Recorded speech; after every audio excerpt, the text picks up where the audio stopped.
DOJ-employed attorney secretly met with Chinese ambassador. By Gavin Wax. A mostly glossed-over scandal shows how Chinese Communist Party influence is wielded through the justice system in America, in order to peddle America's last economic interests as well as destroy the free speech rights of dissidents. The CCP-driven conspiracy centers around former Department of Justice Attorney George Higginbotham. He worked as a senior congressional affairs specialist for the Department of Justice from 2016 to 2018, before being forced out after being implicated in a foreign embezzlement scheme for the One Malaysia Development Berhad. 1MDB was being used as a vessel by CCP-affiliated interests in order to fuel a diabolical lobbying campaign targeted at Miles Guo, the fiercely outspoken opponent of the CCP whose anti-communist stances have amassed a great deal of publicity in recent years.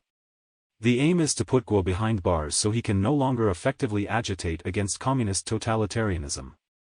One major detail in this story is how Higginbotham met with the Chinese ambassador to the United States Cui Tiankai, acting not as an official doing the business of the United States but rather as a well-paid pawn of a CCP-led conspiracy to expel a legitimate refugee, whose core freedoms are under attack and life is being threatened by an authoritarian regime.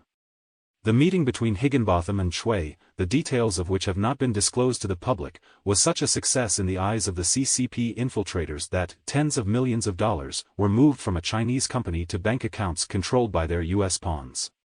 It was a total of $3 billion that went into this scheme, and it reached the highest levels of the federal apparatus. According to the plea document signed by Higginbotham, he received approximately $41 million in his escrow account that would be released in the event the lobbying campaign was successful in having Guo booted from the United States and sent to China to be tortured by CCP apparatchiks in a modern gulag. Higginbotham was ultimately cast as one of the fall guys as the scheme unraveled. Higginbotham would be prosecuted for his actions and plead guilty to conspiracy to deceive banks about millions of dollars in foreign lobbying funds.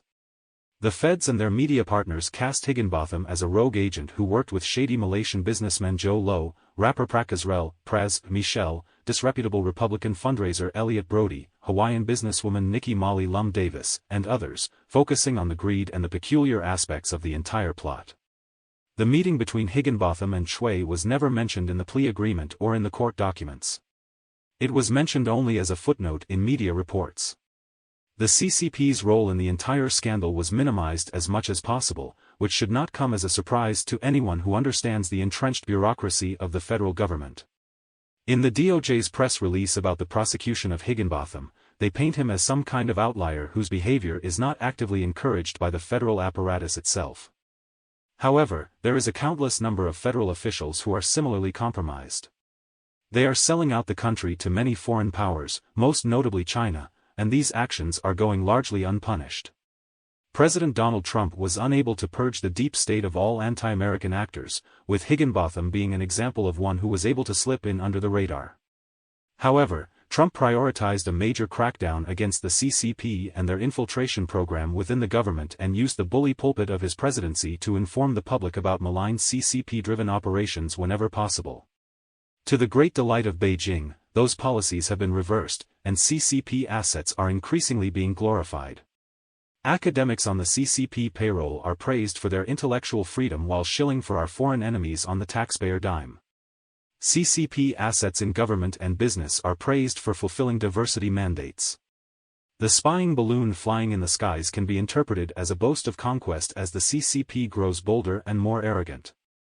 With the regime unable to extradite Guo, unscrupulous attorneys and judges are attempting to rob him of his wealth through insane fines and fees while issuing gag orders to prevent him from telling the truth about the situation. Perhaps recent lobbying efforts, similar to the one allegedly hatched by Higginbotham and Cui at their secretive meeting, have been more successful with the increased synergy between the CCP and the deep state. Guo is the canary in the coal mine of an agenda that threatens the civil liberties and constitutional liberties of every American citizen.